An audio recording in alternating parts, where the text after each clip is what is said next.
સિહોર ખાતે આજે બાર એસોસિએશનની ચૂંટણી યોજાઈ, જેમાં પરિણામ જાહેર થતાં પ્રમુખ તરીકે સરખા મત પડતા અંતે 6 મહિના સુધી કમલેશભાઈ રાઠોડ અને શરદભાઈ ભટ્ટ દ્વારા સમજૂતી કરાઈ.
હગા થાય ને એટલે આપણે એને સપોર્ટ આપતા હતા, પણ અત્યારે એના વકીલ બીજા છે, એ નરેશભાઈ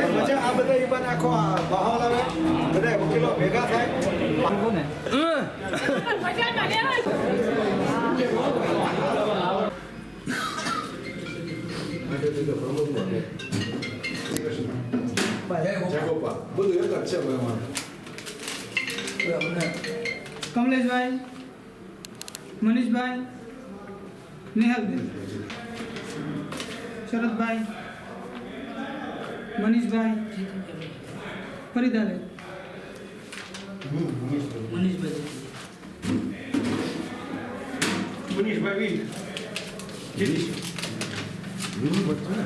શરદભાઈ, મનીષભાઈ, ફરીદાબેન,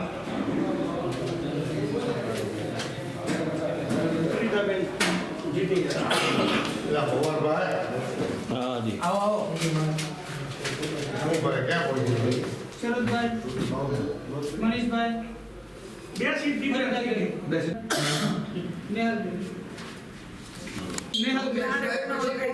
નેહલબેન આવી ગયું.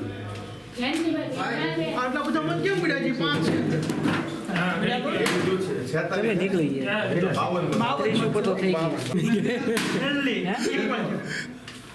છેલ્લી જે છેલ્લી તો 50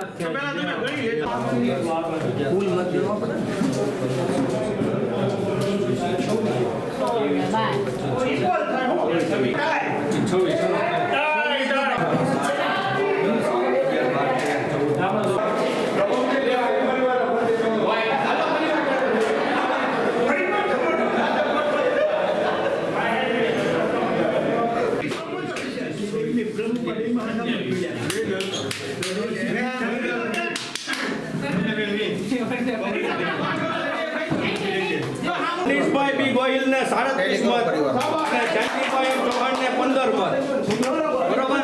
પછી ખજાનચીમાં નેહલબેન ખોખરાને છે 23 મત અને ફરીદાબેન ગુંડિયાને છે 28 મત.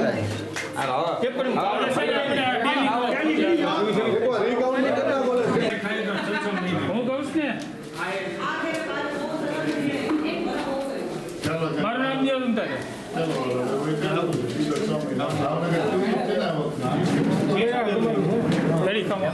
તમે છો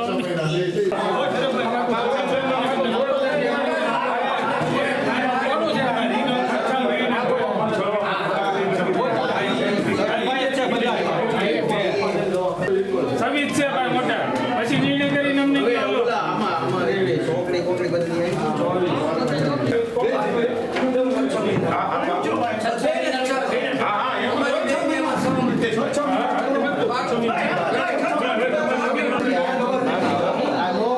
બીજા કોઈને ગણવા નથી ને ભાઈ.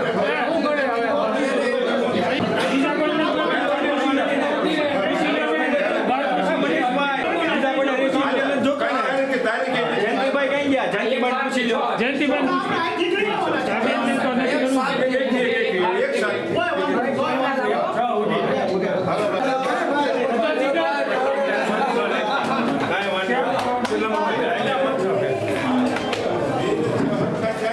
સાહેબ આપણા પરિચય સાથે. ઓસીઓર બાર ચૂંટણી અધિકારી જેવી ચૌહાણ, અમને નિલેશભાઈ વાઘેલા, રાજુભાઈ કણબી, અમે 3 ચૂંટણી અધિકારી હતા. આજરોજ તારીખ 19/12/25 ના રોજ સિહોર બારનું ચૂંટણીનું મતદાન હતું, જેમાં 53 મતદાર હતા. એમાંથી 52 મતદાર આવ્યા અને 1 મતદાર બહાર હતા, અનિવાર્ય સંજોગે આવી શક્યા નથી, એટલે 52નું મતદાન થયું. જેમાં પ્રમુખ પદે શરદભાઈ ભટ્ટ અને કમલેશભાઈ રાઠોડને 26 મત મળેલ છે, જેમાં ટાઈ પડેલ છે. પછી ઉપપ્રમુખમાં મનીષભાઈ અને જયંતિભાઈ હતા, જેમાં મનીષભાઈને 30 મત અને જયંતિભાઈને 15 મત મળ્યા છે, જેમાં મનીષભાઈ વિજેતા થયા છે. ને ખજાનચીમાં નેહલબેન ખોખરા 23 મત અને ફરીદાબેનને 28 મત, એટલે ફરીદાબેન ખજાનચીમાં વિજય થયા છે. ને જે અમે ચૂંટણી અધિકારી જાહેર કરવી છે. તમે ડિક્લેર કરી દો પ્રમુખ ઉપપ્રમુખ ને ખજાનચી કઈ. જો પ્રમુખમાં છે શરદભાઈ અને કમલેશભાઈ, 6 મહિનાની ટર્મ રહેશે એવું એ લોકોએ જાહેર કરેલું છે. ને અમને કીધું એટલે અમે ઓકે કર્યું કે 6 મહિના 2 પ્રમુખ રહેશે. ને ઉપપ્રમુખમાં મનીષભાઈ ગોહિલ જે હાઈએસ્ટ મતેથી જીતેલા છે, એટલે 37 મત હાઈએસ્ટ સિહોર બારના ઇતિહાસમાં પહેલીવાર હાઈએસ્ટ મત મળ્યા છે, જે ઉપપ્રમુખ પદે વિજેતા થયા છે. અને ખજાનચીમાં ફરીદાબેન પડિયાર 28 મતે વિજેતા થયા છે, જેને અમે જાહેર કરવી છે. અને વધુમાં ઇન્ટરવ્યુ નિલેશભાઈ આપશે. ઓકે. આજ રોજની જે ચૂંટણીમાં પ્રમુખ ઉપપ્રમુખ અને ખજાનચીની ચૂંટણી થયેલી, આથી પહેલાં જ્યારે ફોર્મની ચકાસણી અને ફોર્મ પરત ખેંચવાનું હોય ત્યારે મંત્રી પદની ચૂંટણી માટે પણ ફોર્મ ભરાયેલા, પણ એમાં મિહિરભાઈ જી ભટ્ટ અને અમિતભાઈ મકવાણા એ બંનેએ ફોર્મ ભરેલું. એમાંથી અમિતભાઈ જી મકવાણાએ એના પરત ખેંચી લીધેલું ફોર્મ, અને એની તરફે મિહિરભાઈજી ભટ્ટ છે એ બિનહરીફ મંત્રી પદ સેક્રેટરી ઉમેદવાર માટે જાહેર થયા છે. એની ટર્મ છે એ લોકોએ હવે ડિસાઇડ કરી અને કહેશે કે ભાઈ કોણ પહેલા 6 મહિના રહેશે, પછીના 6 મહિના. અને મનીષભાઈ ગોહિલ તો ઓલરેડી 37 હાઈએસ્ટ મતથી વિજેતા છે, અને ફરીદાબેન પડિયાર 28 મતથી વિજેતા છે. ને વધુમાં રાજુભાઈ આપશે. આપણા પરિચય સાથે. ચૂંટણી અધિકારી રાજેન્દ્ર ડી કણબી, સિહોર બાર. આજરોજ 19/12/2025 ની ચૂંટણીમાં પ્રમુખ પદે શરદભાઈ ભટ્ટ અને કમલેશભાઈ રાઠોડ બેને સરખા મત મળેલ, અને બેને પ્રમુખ તરીકે 6 મહિનાની ટર્મ તરીકે જાહેર કરેલ છે. તો પહેલા 6 મહિના કમલેશભાઈ રાઠોડ શાસન કરશે અને બીજા 6 મહિને શરદચંદ્ર ભટ્ટ છે પ્રમુખ પદ નિભાવશે. સાહેબ, આ જે ટાઈ છે એ આપણે સિહોરની અંદર પ્રથમ વખત બની હશે, કેમ ઘટના? 2 થી 3 વાર. આથી પૂર્વે 2 થી 3 વાર બનેલી. એમાં જ્યારે ઉમેદવારમાં પ્રમુખ પદના ઉમેદવારમાં પ્રતાપભાઈ પરમાર, PM પરમાર એડવોકેટ, અને કમલેશભાઈ રાઠોડ પછી આવી રીતના તે વખતે એ સમયે ચિઠ્ઠી ઉડાડવાનો નિર્ણય કરેલો અને પછી એમાં PM પરમાર વિજેતા બનેલા. એટલે આ ત્રીજી ઘટના આ બીજી વાર ઘટના બની છે.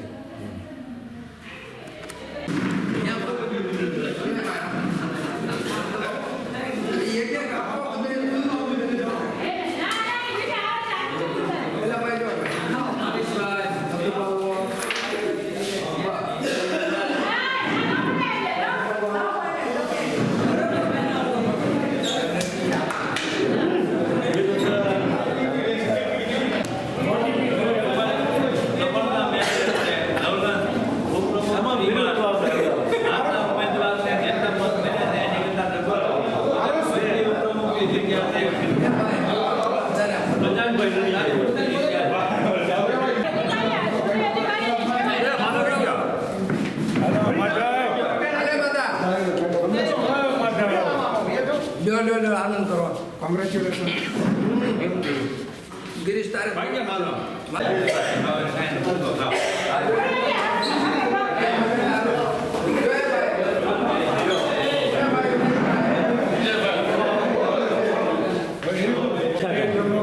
મારું નામ શરદચંદ્ર કે ભટ્ટ, સિહોર વકીલ મંડળમાં આજે સિહોર બારની પદાધિકારીઓની ચૂંટણી હતી.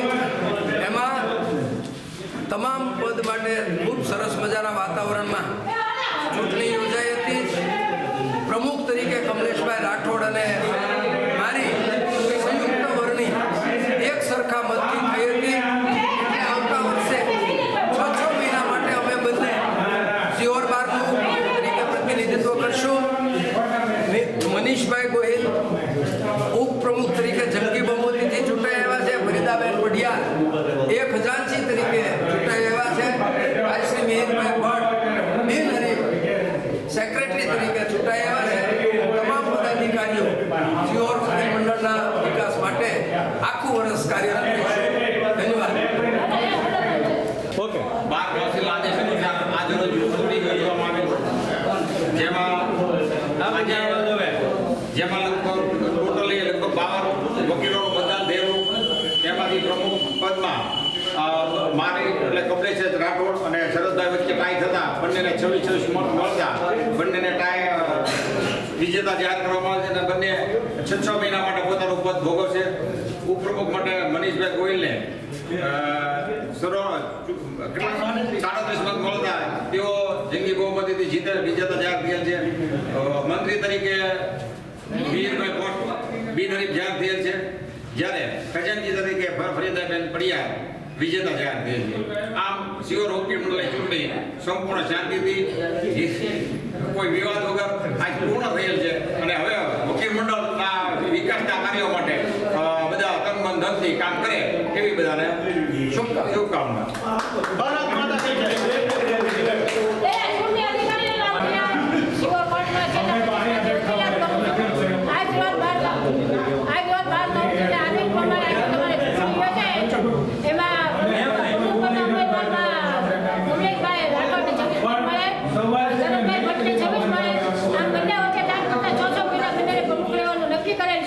મનીષભાઈ જંગી બહુમતી 37 ચૂંટાઈ આવે છે અને મિહિરભાઈ ભટ્ટ ચૂંટાઈ આવે છે.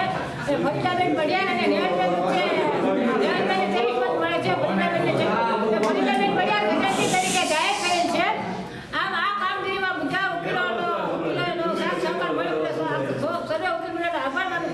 અને ખાસ તો અમારા 3 ચૂંટણી અધિકારી જે જીતેન્દ્રભાઈ ચૌહાણ, રાજુભાઈ કાંડી અને નિલેશભાઈ વાઘેલા મસ્ત સેવા આપે, નિષ્પક્ષ રહી અને સરસ સેવા આપે. મને ત્રણેય ચૂંટણી અધિકારીનો આભાર.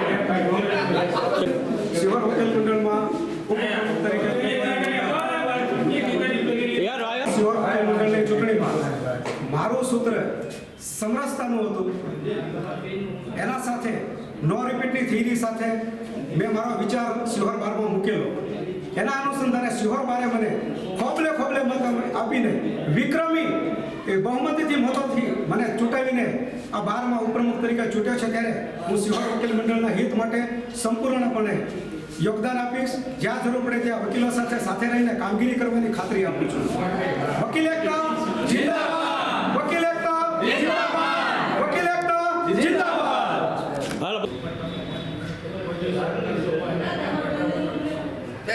Thank you.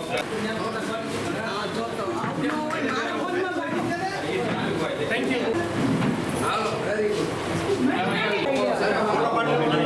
અભિનંદનભાઈ પાઠ કરો. બેન કેમ જાય?